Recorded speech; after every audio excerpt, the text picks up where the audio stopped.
علی بھائی اگلا سوال بڑا کریٹیکل ہے جی اس میں یہ ہے کہ آپ ایک طرف تو اہل حدیث علماء میں موجود یزیدی اور ناصبی علماء کی خوب مذمت کرتے ہیں اور دوسری طرف انہی وہابی مولویوں کے سرغنہ محمد بن عبد الوہاب نجدی کو مجدد بھی مانتے ہیں. حالانکہ اہل بیت علیہم السلام سے دشمنی میں محمد بن عبد الوہاب نجدی ان ناصبی اور یزیدی مولویوں سے بڑھ کر تھا. نعوذ باللہ. علی بھائی ان کے بابے کا رد آپ کیوں نہیں کرتے جبکہ باقی کو آپ چھوڑتے نہیں ہیں؟ اس کی وجہ یہ ہے کہ ان کا جو بابا ہے نا وہ بڑا مظلوم ہے. وہ ایسا مظلوم بابا ہے کہ اس کے فالوورز نے بھی اس پہ ظلم ڈھایا اس کی غلط پکچر پیش کر کے, اور اس کے مخالفین نے تو ظاہر غلط پکچر پیش ہی کرنی تھی. محمد ابن عبد الوہاب صاحب المتوفا 1206 ہجری بمطابق 1792 عیسوی یعنی 1792 عیسوی میں ان کی وفات ہوئی. 1703 میں پیدا ہوئے, 89 ایئرز کی ایج میں 1792 میں بمطابق 1206 ہجری فوت ہوئے. آج چل رہی ہے 1441 ہجری, یعنی آلموسٹ آپ سمجھ لیں, آپ کہہ لیں کہ 200 سے زیادہ سال گزر چکے ہیں ان کے فوت ہوئے. یہ مظلوم آدمی ہے, ان کے اوپر اکثر باتیں جھوٹ باندھی گئی ہیں. ایون آپ دیکھیں تقویۃ الایمان کی کئی عبارتیں کتاب التوحید کے کھاتے میں ڈال دی گئی محمد وہاب صاحب کی کتاب میں, حالانکہ وہ عربی میں کتاب لکھی ہوئی ہے, اس کا تو اصول بھی بڑا زبردست ہے. اس لیے آپ دیکھیں گے کہ میرا ایک کلپ یوٹیوب پہ بہت عرصہ پہلے ریکارڈ ہوا تھا مجلس نمبر 41 کے اندر. آج مجلس نمبر ہماری چل رہی ہے الحمدللہ 87. وہ کلپ لاکھوں لوگوں نے دیکھا ہے, محمد ابن عبد الوہاب مجدد. اس میں نے ان کی انجینئرنگ کی ہے حنفیوں کی, یعنی بریلوی اور دیوبندیوں کی. وہ ہیمفرے کے اعترافات والی کتاب ایک تھوپ کے اور ایک پوری ڈاکٹرائن کھڑی کی ہوئی اور ان کے اوپر جھوٹ باندھے ہوئے. میں آج اس ڈیٹیل میں نہیں جاؤں گا, وہ جس کو شوق ہے وہ کلپ دے سکتا ہے, اس کو یہ بات سمجھ آ جائے گی. پہلے یہ سمجھ لیں ان کا نام کیا ہے. عام لوگوں کو تو ان کا نام بھی نہیں پتا. یہ وہابی کی ٹرم ہی غلط ہے, کیونکہ محمد ابن عبد الوہاب کا نام محمد تھا, عبد الوہاب نہیں تھا. عبد الوہاب تو ان کے والد صاحب تھے اور وہ کٹر صوفی تھے. جی جس طرح مولانا مودودی رحمہ اللہ کے والد صاحب ایک پیر تھے, اور ان کا جو نام مودودی ہے یہ ان کے پیر صاحب نے رکھا ہوا ہے, اور نسبت ہے ان کے آگے سے جو پیر صاحب تھے ان کا نام تھا, اس کی نسبت سے ابو الاعلی مودودی رکھا گیا. اعلیٰ صفات والا, یہ سبحان ربی الاعلیٰ نہیں ہے, وہ تو پھر وہو العلی العظیم ہے, اور مولا علی کا نام بھی علی ہے, یہ اعلیٰ دوسرا ہے. تو پراپوگنڈا ہوتا ہے صرف. ان کا نام ہے محمد ابن عبد الوہاب.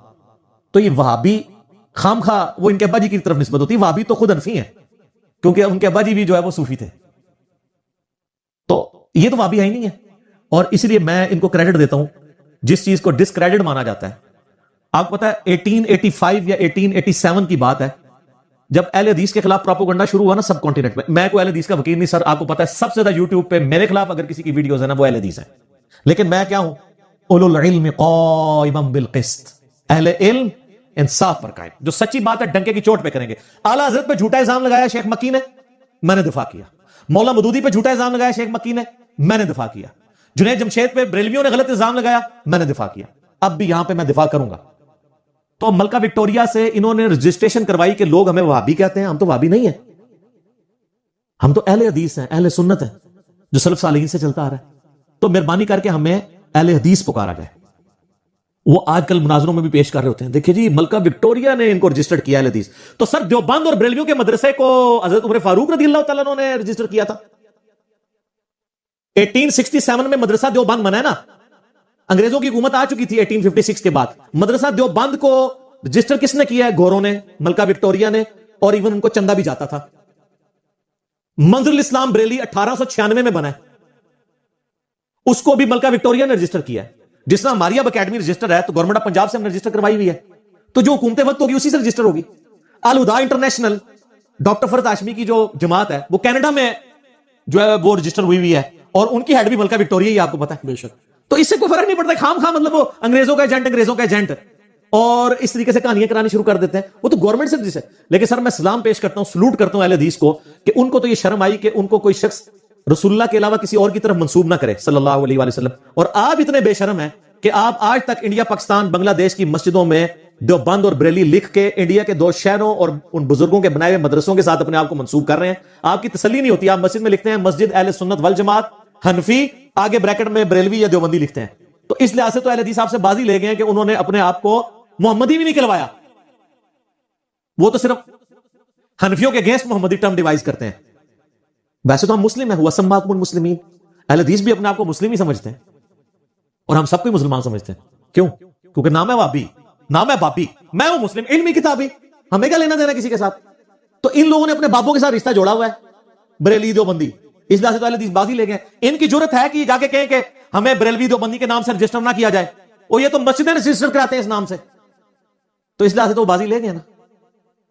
اور پھر یہ اتنے تعصب رکھتے ہیں کہ اہل حدیث نے جب حنفیوں کے اگینسٹ اپنے آپ کو محمدی کہنا شروع کیا نا, تو انہوں نے باقاعدہ کتابوں میں لکھا ہے کہ جو اہل حدیث اپنے آپ کو محمدی کہتے ہیں نا, تو یہ محمد بن عبد الوہاب کی وجہ سے کہتے ہیں, محمد رسول اللہ کی وجہ سے نہیں کہتے صلی اللہ علیہ وسلم. تو سر یہ کہانی آپ کی خود ہی پکڑی گئی ہے. پہلے تو آپ وہابی کہتے تھے ان کو, اب آپ کو پتا چلا کہ ان کا نام محمد ابن عبد الوہاب ہے تو کہتے ہیں اس کا نام محمد تھا, تو یہ محمدی وہ والے ہیں. تو یہ جو آپ کے بزرگ کہانی کراتے رہے وہابی, اس وقت ان کو نہیں سمجھ آیا کہ ان کا نام محمد تھا.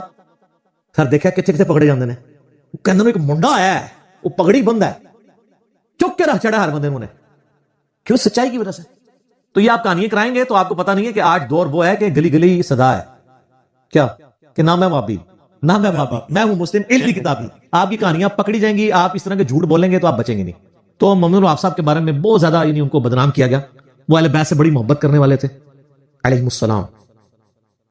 آپ حیران ہوں گے آج محمد بن وہاب صاحب کے بارے میں جو کچھ میں بتاؤں گا نا, تو انشاءاللہ جو باقی مکاتب فکر میں علماء ہے نا, وہ بھی ان سے محبت کرنا شروع کرتے ہیں. اور پھر وہ ان سے پوچھیں گے اہل حدیثوں سے کہ وہ تسی کیڑے وہابی ہو ہے. جو میں اکثر کہتا ہوں, میری ایک فون کال میری مرضی سے ریکارڈ ہوئی تھی جو اہل حدیثوں نے جگہ جگہ چڑھائی ہوئی ہے. اس میں بھی وہ فون کال پتہ کب کی ریکارڈڈ ہے, 2012-13 کی. اس میں بھی میں نے جو کچھ جملے بولے تھے آج ان کی ایکسپلینیشن ہو جائے گی, جس میں نے کہا تھا ان کا تو کچھ لینا دینا ہی نہیں محمد بن وہاب صاحب کے ساتھ, وہ تو بڑے حسینی تھے. آپ پتہ محمد ابن عبد الوہاب المتوفا 1206 ہجری بمطابق 1792 عیسوی ان کی ڈیتھ کا ایئر ہے. ان کے 6 بیٹے تھے. ان کے سب سے بڑے بیٹے کا نام تھا حسین, ماشاءاللہ, جیسے امام مسلم کی کنیت ہے ابو الحسین مسلم بن حجاج القشیری المتوفا 261 ہجری. محمد ابن عبد الوہاب صاحب کے دوسرے بیٹے کا نام تھا عبداللہ, تیسرے کا نام حسن, چوتھے کا نام علی, پانچویں کا نام ابراہیم, اور چھٹے کا نام عبد العزیز. عبد العزیز جو ہے وہ بچپن میں فوت ہو گیا تھا. تو محمد ابن عبد الوہاب صاحب کے 3 بچوں کے نام اہل بیت کے نام پہ ہیں, حسین, حسن اور علی. ابو بکر عمر عثمان نے نہیں رکھا انہوں نے نام, رضی اللہ عنہم اجمعین وعلیہم السلام اجمعین. اہل بیت کے نام رکھے. سر یہ اگر کوئی سنی نام رکھ رہا ہوتا ہے وہ کسی انٹینشن سے رکھ رہا ہوتا ہے. اس کی وجہ ہے کہ یہ جب سے سنی شیعہ دراڑ پڑی ہے نا, تو سنی اس نام کو اوائڈ کرتے ہیں. میں آپ کو اپنے جیلم شہر کی مثال بتاتا ہوں. ہمارے ایک دوست تھے, وہ پیدائشی اہل حدیث تھے, بڑے کٹر, ہماری دعوت کے ساتھ اٹیچ ہوئے, اللہ تعالیٰ نے ان کو ہدایت دی. ان کا جب بچہ پیدا ہوا تو انہوں نے اپنے بیٹے کا نام رکھا محمد علی. تو ہمارے جو جیلم شہر میں جمعیت اہل حدیث کے جو بڑے سرکردہ ہیں نا, نام لیے بغیر, وہ پاکستان لیول کی پوسٹ بھی ہے ان کے پاس, تو وہ ان کو ملنے کے لیے گئے, کیونکہ وہ پرانا اہل حدیث گھرانہ تھا, تو وہ مطلب ان کو سپورٹ بھی کرتا تھا, فنڈنگ بھی کرتا تھا. تو جب گئے تو انہوں نے پوچھا کہ آپ نے اپنے بیٹے کا نام کیا رکھا ہے؟ تو اس نے بتایا جی میں نے اپنے بیٹے کا نام رکھا ہے محمد علی. ایک شیعہ نام رکھ لیا جی, استغفر اللہ, اے جے پائی جی پاکستان میڈ وہابی, اور خود محمد بن وہاب صاحب کے اپنے بیٹے کا نام حسین, حسن اور علی. ماشاءاللہ. تو سر او وہابی اور تے اے وہابی اور, وہ جو ہم بار بار کہتے ہیں نا, جس دا لوکی کلمہ پڑھ دے او محمد اور, تے میاں محمد بخش اور, وہ محمد اور. تو یہ میں آپ کو, آج آپ عرب ملکوں میں چلے جائیں, آپ کے نام میں اگر علی, حسن, حسین, عباس, یا فیمیل میں زینب, فاطمہ, یہ نام نبی الاسلام کی بیٹیوں کے نام بھی ہوں, آپ کو سائڈ پہ لگا لیتے ہیں. میں خود سعودیہ میں بھگت چکا ہوں. اس زمانے میں جب میرا فتنہ عالمی نہیں تھا, عربی والا فتنہ, پنجابی والا نہیں, یہ نہ سمجھے اس وجہ سے. اب تو میں جا ہی نہیں سکتا, سر میں آنا بھی کوئی نہیں جائے, الحمدللہ بڑے عمرے کیتے ہیں, فرض آج بھی کر بیٹھا, ان ٹینٹ تے کھیڑو. تو یہ آپ میں سے کتنے لوگوں کو یہ بات پتا تھی کہ محمد ابن عبد الوہاب صاحب کے 6 بیٹوں میں سے 3 بیٹوں کے نام حسین, حسن اور علی ہیں؟ نہیں معلوم. آپ تو چھوڑ دیں جو ان کے مخالفین ہیں. یہ پرسوں ادھر ایک شیعہ عالم آئے ہوئے تھے, پاکستان لیول کے شیعہ عالم ہے, قم سے پڑھے میں. تو میں نے ان کو بتایا کہ آپ کو پتا ہے کہ محمد ابن عبد الوہاب صاحب کے بڑے بیٹے کا نام حسین تھا, پھر عبداللہ, پھر حسن, پھر علی, پھر ابراہیم اور عبد العزیز. کہتے ہیں مجھے تو نہیں پتا. تو میں نے کہا آپ لوگ کتنی نفرت کرتے ہیں محمد ابن عبد الوہاب صاحب سے. ان کے تو بچوں کے نام اہل بیت کے نام ہے, انہوں نے خلفائے راشدین میں سے نام نہیں رکھے سوائے مولا علی کے, اور اپنے بچوں کا نام حسن, حسین اور علی رکھا. یہ کافی نہیں ہے. اور اس سے بڑا ٹروتھ میں نے پھر ان کے اوپر ریویل کیا. آپ کو پتا ہے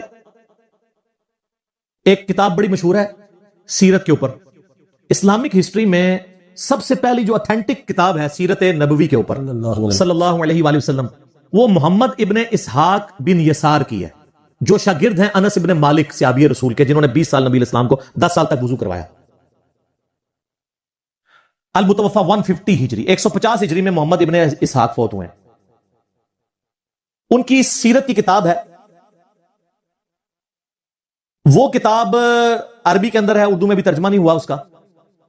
اس کی تلخیص لکھی ان سے تقریباً 100 سال کے بعد, آلموسٹ, یا 50-60 سال کے بعد آپ کہہ لیں, ابن ہشام نے.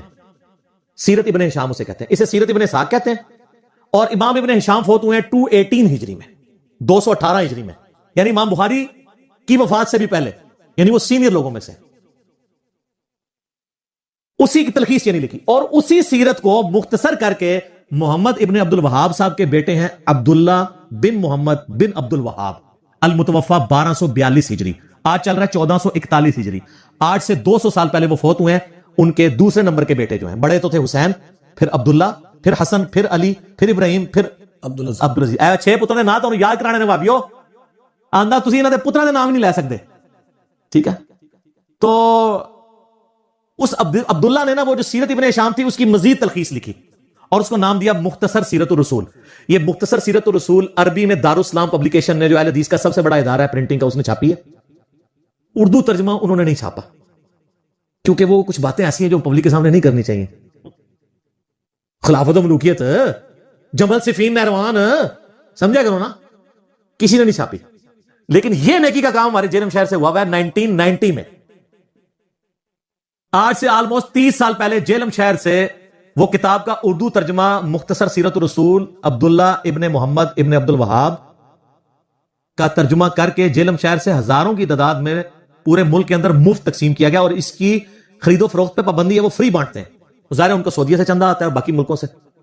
اور لیکن میرا خیال ہے ترجمہ کروا کے وہ بھول گئے, انہوں نے خود کوئی نہیں پڑھی کہ اس میں لکھا گیا ہوا ہے. اب اس ویڈیو کے بعد مصیبت بن جائے گی, ان کو نسخے لے کے تلف کرنے پڑ جائیں گے, جو میں چیزیں آپ کو بتاؤں گا. اور یہ بائی چانس اس وقت میرے ٹیبل پہ پڑی ہے, کیونکہ پرسوں مجھے ایک شیعہ عالم ملنے کے لیے آئے تھے, تو ان کو میں نے وہ حوالے دکھائے. یہ سر ان کو زیارت تو کرائیں, یہ سیرت الرسول, اور اس کے اوپر لکھا ہے جامعہ علوم عصریہ جہلم شریف میں نے پڑھا ہے. یہ کتاب ہے جی, دارالاسلام نے ریڈ بائنڈنگ میں عربی میں چھاپی ہے, انہوں نے یہ گرے بائنڈنگ میں اور ڈارک براؤن بائنڈنگ کے اندر چھاپی ہے اردو کے اندر. اردو میں اس کے 800 پیجز ہیں اور عربی میں 600 پیجز کے اوپر یہ کتاب ہے. تو اردو ترجمہ آپ کو چاہیے تو فری جیلم سے منگوا سکتے ہیں, لیکن اب میرا خیال شاید آپ کو نہ دیں. وہ جس طرح وہ آپ پتہ ہے وہ لاہور والے دربار پہ جاتے ہیں نا کشف الماجوق لینے, تو کہتے ہیں انجینئر تو نہیں سن دے, وہ کشف الماجوق کی گستاخانہ عبارتیں میں نے ہائی لائٹ کی ہیں, تو وہ ان کو شک پڑ جاتا ہے. تو یہ کتاب آپ یہاں سے منگوا, اگر آپ کو یہ نہ دیں تو کوئی ٹینشن نہیں ہے, آپ ہماری واٹس ایپ گروپس میں رابطہ کریں, اس کا پروفیشنل PDF آپ کو فری مل جائے گا. وہ PDF اہل حدیث کی سب سے بڑی پاکستان میں سائٹ ہے kitabossunnat.com, جس نے سینکڑوں احادیث کی اور تفاسیر کی کتابیں چڑھائی ہوئی ہیں, انہوں نے چڑھائی ہوئی ہے.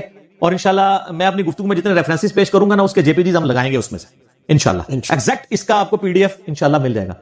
اور اس کتاب کی خوبی کے لیے یہی کافی ہے کہ اہل حدیث کو جس کتاب پہ مان ہے نا سیرت کی کتاب, وہ کون سی ہے؟ الرحیق المختوم, صفی الرحمان مبارک پوری, المتوفا 2006 عیسوی میں فوت ہو گئے 63 سال کی عمر میں. 1943 میں پیدا ہوئے تھے انڈیا میں. تو 70s کے اندر نا سعودیہ والوں نے ایک انٹرنیشنل سمجھ لیں مقابلہ کروایا تھا مضمون نویسی کا, کہ نبی الاسلام کی مبارک سیرت کے اوپر کتاب لکھی جائے. اس میں 5 کتابوں کو ایوارڈ ملا تھا, اس میں سے پہلا جو انعام ہے الرحیق المختوم کو ملا تھا. وہ انڈین آتھر تھے اہل حدیث صفی الرحمان مبارک پوری. ان کی ویڈیوز بھی پرانی یوٹیوب پہ رکھی ہوئی ہیں, کیونکہ 2006 میں فوت ہوئے ہیں, 2019 سے. دوسرا نام بھی ایک انڈین کو ملا تھا, تیسرا ایک مصر کا تھا, اور چوتھے کا مجھے یاد نہیں, 5واں جو ہے وہ عرب کا تھا. یعنی سیرت الرسول کے انعامات ٹاپ پہ اجمیوں کو ملے ہیں. اور یہ کتاب الرحیق المختوم انہوں نے عربی میں لکھی تھی, پھر اس کا بعد میں اردو ترجمہ ہوا اور آج آپ کو ملتا ہے. اگرچہ اس کتاب میں بہت کمزوریاں ہیں. سب سے بڑی کمزوری ہے کہ اس میں سیرت الرسول تو وہ لکھ رہے ہیں, غدیر خون کی حدیث, نبی علیہ السلام کا آخری خطبہ, وہ انہوں نے لکھا ہی نہیں ہے. حجۃ الوداع کا خطبہ لکھا ہے, لیکن جو 4 حدیثیں تھیں مسلم شریف کے اندر, قرآن اور اہل بیت, 6225 سے 6228 تک.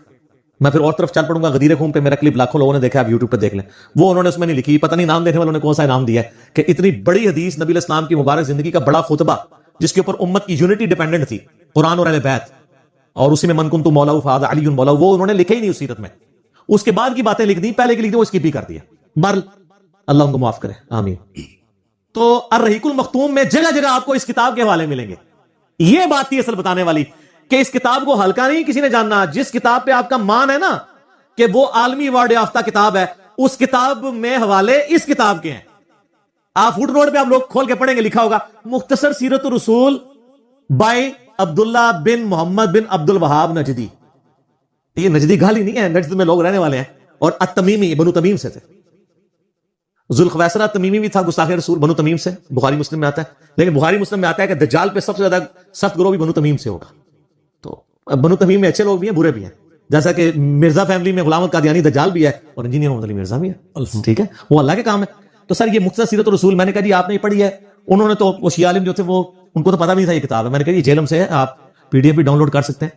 اس کتاب پہ میں 1 گھنٹہ بول سکتا ہوں, لیکن مختصر سے ٹائم پہ 10 چھوٹے چھوٹے حوالے دوں گا اور ان کی انجینئرنگ نہیں کروں گا.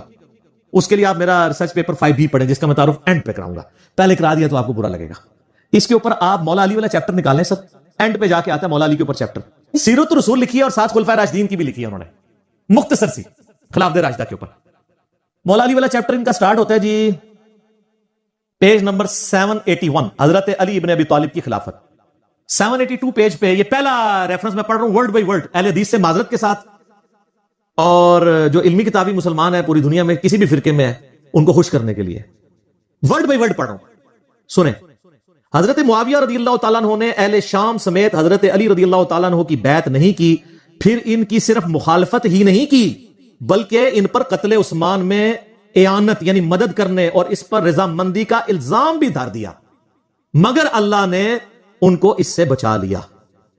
میں امیر شام کے بارے میں کوئی کمنٹس نہیں کرتا, یہ جو کر دیے ہیں خود ہی کافی ہیں, اور یہ بالکل صحیح بات لکھی ہے انہوں نے. اس کے سپورٹ میں گھنٹوں بول سکتا ہوں, نہیں بولوں گا کیونکہ یہ خود اتنے بڑے عالم ہیں کہ ان کو مجھے سرٹیفائی کرنے کی ضرورت نہیں ہے. کوئی اہل حدیث کے امام ہے؟ اچھا, دوسرا ریفرنس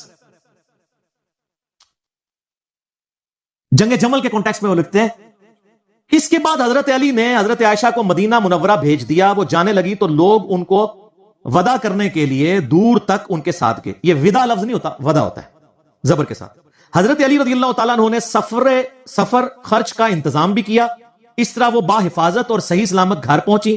بعد میں وہ اپنے سفر کو یاد کر کے اس قدر روتی کہ آنسوؤں سے ان کا دوپٹہ بھیگ جایا کرتا اور کہتی کاش میں پیدا ہی نہ ہوئی ہوتی, کاش میں اس واقعے سے 20 سال پہلے ہی مر جاتی. اللہ, ظاہر قرآن میں حکم ہے نبی کی بیوی گھروں میں ٹھہری رہو, تو وہ اس چیز کو یاد کرتی تھی. پھر ہوپ کے کتے بھی بھونکے, وہ بھی حدیث ہے جامعہ اس میں مسند احمد میں. باقی اب میں اس میں نہیں بولوں گا, وہ 5B میں آپ پڑھ لیجیے گا, میں اینڈ پہ بتا دوں گا. ریفرنس نمبر 3 جنگ صفین کے بارے میں لکھتے ہیں, عمار کی شہادت کے بعد عمر ابن عاص نے لڑائی چھوڑ دی, ترک کر دی, اور بہت سے لوگوں نے بھی ان کی پیروی کی.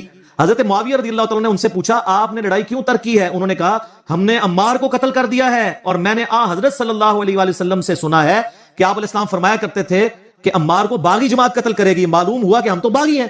اس پہ حضرت معاویہ بولے خاموش رہ, واللہ تم اونٹ کی طرح اپنے ہی پیشاب میں پھسلتے ہو. یعنی تم یہ حدیث بھی جانتے ہو, جیسے اونٹ پیشاب کر کے بیٹھ جاتا ہے تو کام تو تم نے خود ڈالا ہے میرے ساتھ مل کے, اور اب اپنی غلطی خود ہائی لائٹ کر رہے ہو. کیا ہم نے ان کو قتل کیا ہے؟ ان کو تو علی رضی اللہ تعالیٰ ان کے ساتھیوں نے قتل کیا ہے, جنہوں نے ان کو ہمارے درمیان لا پھینکا. ہم تو اپنے بچاؤ کے لیے لڑ رہے تھے جس میں وہ قتل ہو گئے. ان کا حضرت عمار جو لڑنے آئے تھے حضرت علی کے ساتھ نہ آتے تو نہ قتل ہوتے. یہ اسی طریقے سے ہے کہ نہ آپ روڈ پہ چڑھتے نہ ایکسیڈنٹ ہوتا نہ قتل ہوتے.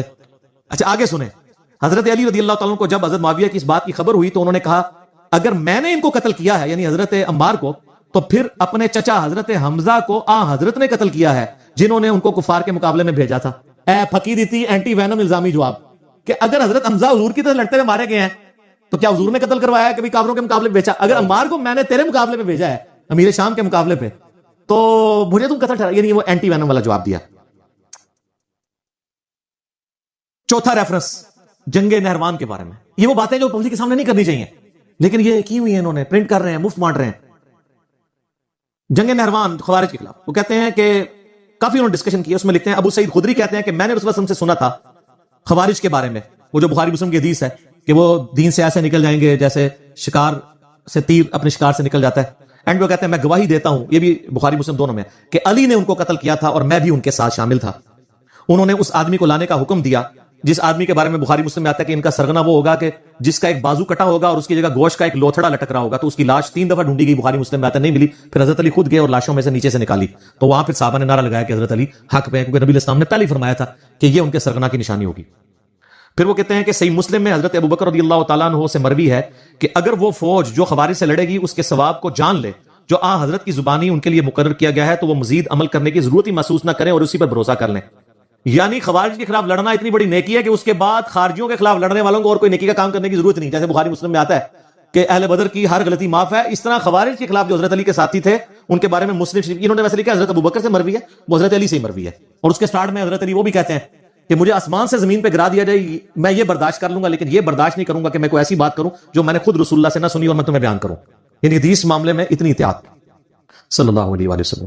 5واں ریفرنس یہ کہتے ہیں نا جی وہ جی حضرت عثمان کو عبداللہ ابن سبا اور پتہ نہیں کوئی یہودی پارٹی تھی آل امیہ کو بچانے کے لیے. میں نے بخاری مسلم سے ثابت کیا ہے آل امیہ کی وجہ سے حضرت عثمان شہید ہوئے ہیں, ان کے گورنروں کی وجہ سے.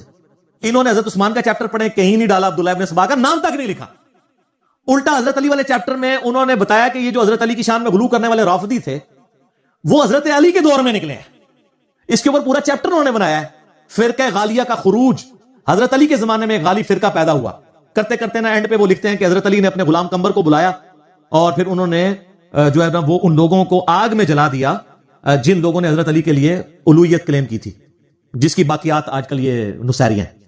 اور پھر وہ بخاری میں آتا ہے نا کہ حضرت ابن عباس تک بات پہنچی تو کہتے کاش حضرت علی ایسا نہ کرتے, کیونکہ یہ سزا آگ میں جلانے والی اللہ کے ساتھ خاص ہے, مخلوق نہیں جلا سکتی. تو حضرت علی نے کہا کہ ابن عباس نے سچ کہا. اور ابو داؤد میں ہے کہ انہوں نے کہا کاش مجھے یہ پتا ہوتا پہلے. یعنی حضرت علی نے جان بوجھ کے ایسا نہیں کیا تھا, لیکن حضرت علی کا غصہ اتنا تھا کہ مجھے خدا کے مقابلے پہ ٹھہرا رہے ہیں, تو انہوں نے ان کو قتل کی وجہ آگ میں جلوایا تھا.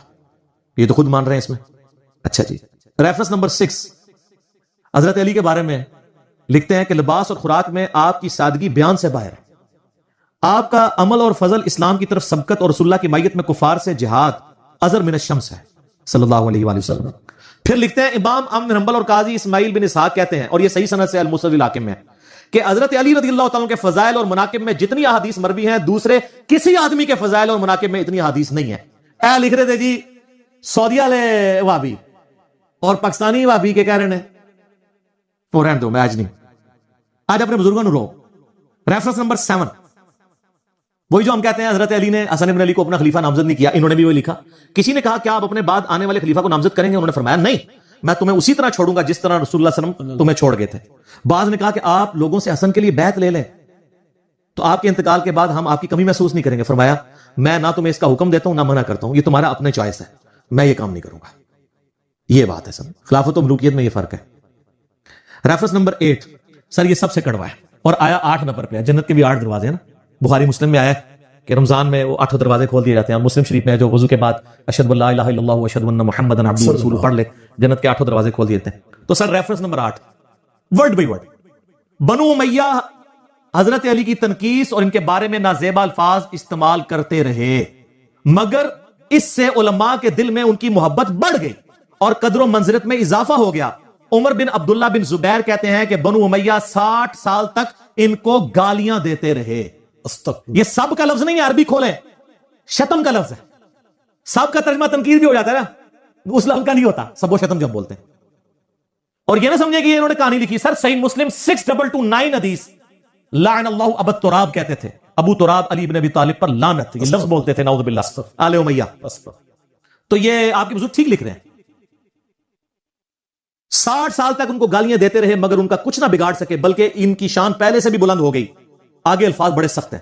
دین نے ایک عمارت کھڑی کی جس کو دنیا نے گرا دیا. وہ کہتے ہیں مولا علی کو اللہ نے کھڑا کیا دین کی عمارت کے طور پہ. یہ دنیا کے جو پرستار تھے نا آل امیہ, انہوں نے اس کو گرانے کی کوشش کی, لیکن دنیا کچھ نہ بنا سکی مگر جو کچھ بنایا اس کو بھی منہدم کر دیا.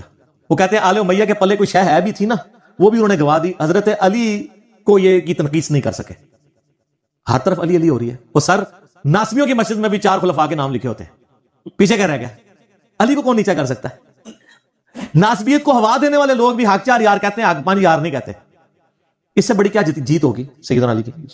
سیکنڈ لاسٹ ریفرنس نمبر 9 وہی حدیث لکھی ابو داؤد ترمذی کی کہ میرے بعد خلافت 30 سال تک رہے گی. اس کے کانٹیکسٹ میں لکھتے ہیں اور حضرت علی کی خلافت 4 سال اور 8 مہینے ہے. اس کو حدیث میں 30 سال اس لیے کہا گیا کہ اصل مدت اس کے قریب قریب ہے, یا حضرت حسن رضی اللہ تعالیٰ عنہ کی مدت خلافت کو اس میں شمار کیا گیا ہے کیونکہ وہ اس کو مکمل کرتی ہے. وہ کہتے ہیں حضرت حسن کے جو 6 مہینے ہیں وہ ملا کے یہ 30 سال پورے ہوتے ہیں. یہ تو ابن تیمیہ نے منہاج السنہ میں لکھا ہے کہ ربیع الاول میں نبی الاسلام کی وفات ہوئی 11 ہجری میں, اور ربیع الاول 41 ہجری میں صلح حسن ہوئے. حضرت حسن کی صلح پہ 30 سال پورے ہوتے ہیں. تو خلیفہ راشد 5 ہیں, ابو بکر, عمر, عثمان, علی, حسن ابن علی. اور یہ محمد بن عبد الوہاب صاحب کے بیٹے بھی یہ بات مان رہے ہیں اور لکھ رہے ہیں. آخری ریفرنس ہے خلافت حسن کے اوپر, انہوں نے چیپٹر باندھا ہے. اس کے بعد صلح حسن کے اوپر انہوں نے اس کے اوپر کنکلوڈ کیا ہے اور حضرت حسن کا خطبہ نقل کیا ہے جو انہوں نے معاویہ سے صلح کے بعد دیا تھا. اس خدا کا شکر ہے جس نے ہمارے ذریعے تمہارے پہلوں کو ہدایت بخشی. یعنی انہوں نے کہا کہ تمہارے باوجداد کو اللہ نے ہم بنو ہاشم کے ذریعے ہدایت دی اور ہمارے ذریعے تمہارے پچھلوں کا خون بند کیا. آج بھی ہم نے ہی قربانی کی ہے اور اپنی مسند چھوڑی ہے, قتل و غارت سے بچایا ہے تمہیں.